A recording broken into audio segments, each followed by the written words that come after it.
ये maximum punishment था जी जी bell उसमें मैंडेटरी प्रोविजन जी जी उस बिना पर बेल पर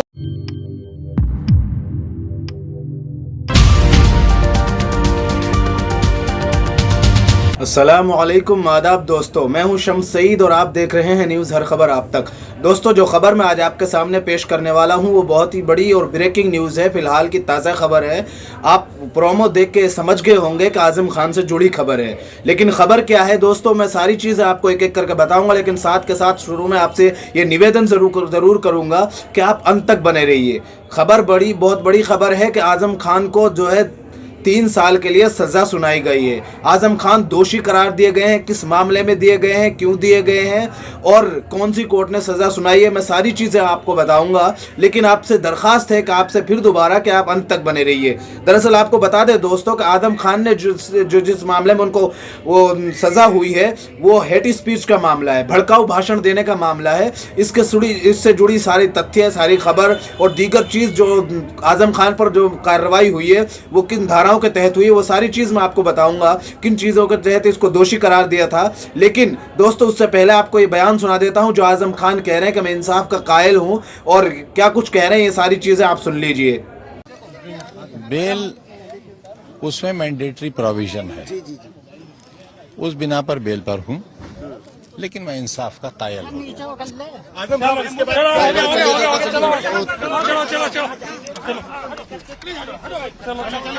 भाई थोड़े पीछे चलते रहो प्लीज यार, प्लीज साइड में हो जाओ, साइड में हो जाओ यार, साइड में प्लीज।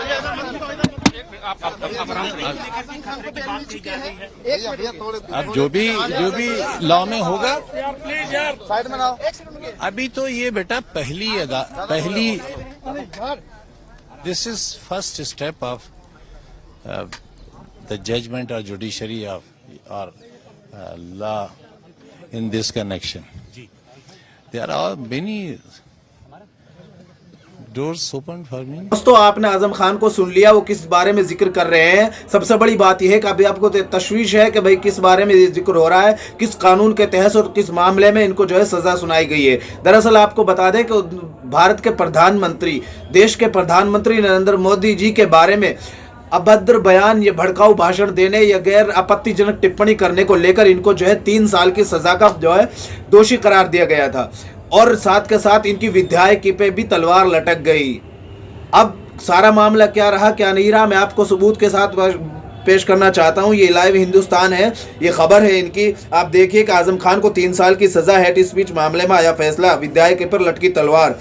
सपा विधायक और पूर्व मंत्री आज़म खान को गुरुवार को बड़ा झटका लगा। हेट स्पीच भड़काऊ भाषण के मामले में उन्हें 3 साल की सजा सुनाई गई है। उन पर 25,000 का जुर्माना भी लगाया गया है। आप दोस्तों इस बात का अंदाजा कर सकते हैं कि बलरामपुर से 10 बार का विधायक रहने वाला, और जो है आपको पता होगा कि इनका जो है पिछले दिनों जो लोकसभा के जो चुनाव थे उसमें ये MP चुनकर आए थे आजमगढ़ से। और दोस्तों, जिस तरह के हालात बने हुए हैं उससे इनके मामले में ऐसा लग रहा है कि जैसे आज़म खान के दिन ही नहीं, दिनों रात 24 घंटे इनके खराब चल रहे हैं। इनके तरफ इनके जो सितारे हैं वो पूरी तरह से गर्दिश में नजर आ रहे हैं। जिस तरह से इन पर जो है मामलात जो है लगातार इनको जो है सजाएं हो रही हैं, लगातार इन पर जो है आरोप लगाए जा रहे हैं। जेल से आए दिन नहीं हुए कि दोबारा इनको जो है 3 साल की सजा हो गई। और क्या कुछ रहा, क्या कुछ मामला रहा, वो भी सब मैं आपको आगे पढ़कर सुना देता हूँ। दरअसल आपको बताना कि सपा के बाद सजा के बाद आज़म खान की विधायकी पर तलवार लटक गई है। आज़म खान को सजा केवल उनके लिए नहीं बल्कि समाजवादी पार्टी के लिए भी बड़ा झटका माना जा रहा है। आज़म खान, आपको पता है कि आज़म खान सपा में सबसे कद्दावर और सीनियर नेता हैं, और नेताजी मुलायम सिंह यादव के बाद मुलायम सिंह यादव और उनके परिवार से उनके कैसे संबंध रहे हैं उसको आपको बताने की ज़रूरत नहीं है, लेकिन उसके सबसे बड़े और कद्दावर नेता माने जाते हैं। उसी को लेकर ये कहा है कि आज़म खान के लिए ही नहीं उनकी पार्टी के लिए भी बड़ा झटका है। आज़म खान सपा में अखिलेश यादव के बाद सबसे कद्दावर नेता माने जाते हैं।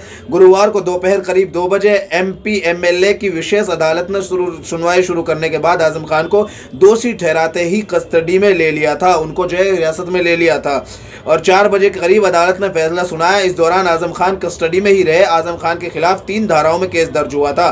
तीनों ही मामलों में उन्हें दोषी माना गया है।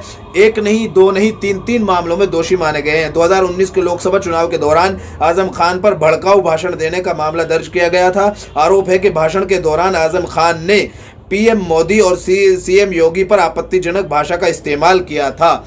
आप अंदाजा कर सकते हैं कि लगातार सुप्रीम कोर्ट भी बार बार जो है, जो शरारती तत्व हैं, जो गिने चुने लोग हैं, जो हिंदू मुस्लिम के नाम पर जो है आपत्तिजनक भाषाएं यूज करते हैं, प्रॉफिट मोहम्मद साहब के बारे में, यति नरसिम्हानंद और जो है जितेंद्र त्यागी और इस तरह के और भी बहुत सारे लोग हैं, प्रवेश वर्मा जो है एमपी हैं और जो है पर बीजेपी के बड़े नेता हैं, और बीजेपी के जो मौजूदा कैबिनेट मंत्री हैं अनुराग ठाकुर पर भी आरोप लगा था 2020 में जब दंगे हुए थे इस तरह के भड़काऊ भाषण देने के।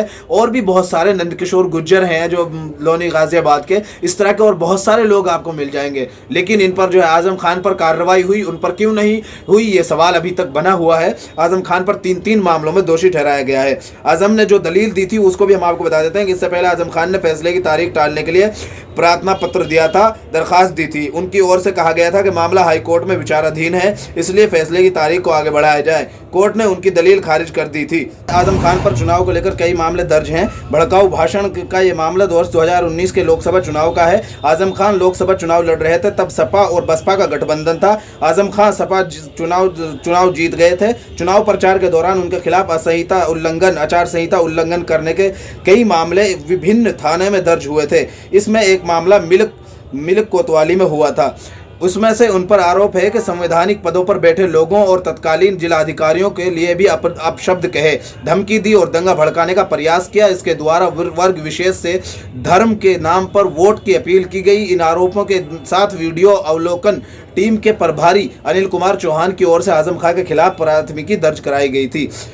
और दरअसल जनप्रतिनिधियों के लिए बने कानून के मुताबिक यदि किसी विधायक को 2 साल से ज्यादा की सजा सुनाई जाती है, दोस्तों जिस मामले को लेकर उन पर जो तलवार लटक गई है कि उनकी विधायकी जा सकती है, उसको लेकर क्या प्रावधान है, क्या कानून है, वो आपको पढ़कर सुना देते हैं। जिन विधायकों को 2 साल या उससे ज्यादा की सजा सुनाई जाती है तो फिर उसकी सदस्यता चली जाती है, यानी विधायकी चली जाती है। आजम खान के लिए ये बहुत ही बड़ा संकट है। इससे पहले अयोध्या की गोसाईगंज विधानसभा से भाजपा के विधायक खुब्बू तिवारी को अपनी विधायकी गंवानी पड़ी थी। उन्हें कोर्ट ने 2 साल से ज्यादा की सजा सुनाई थी। साल 2019 के लोक चुनाव में आजम खान रामपुर के सांसद चुने गए थे। रामपुर से ही इस साल विधायक बनने पर सांसदी से इस्तीफा दे दिया था। भाजपा नेता अवकाश सक्सेना ने, आपको बता दें, जो अवकाश सक्सेना है, इन्होंने ही उनके खिलाफ प्राथमिकी दर्ज कराई, शिकायत दर्ज कराई और इसी पर फैसला सुनाते हुए उन्होंने कोर्ट ने जो इनको 2 साल की जो है सजा सुनाई है, 3 साल की सजा सुनाई है। अब चुनाव के दौरान ये भाजपा नेता अवकाश सक्सेना ने कहा कि आजम खान को सजा से देश में एक नज़ीर बनेगी। अब चुनाव के दौरान जिन प्रतिनिधि भड़काऊ भाषण देने से बचेंगे और चुनाव राजनीति में एक बड़ा सुधार होगा। आजम खान के खिलाफ हेट स्पीच की शिकायत चुनाव आयोग में से अवकाश सक्सेना ने ही की थी।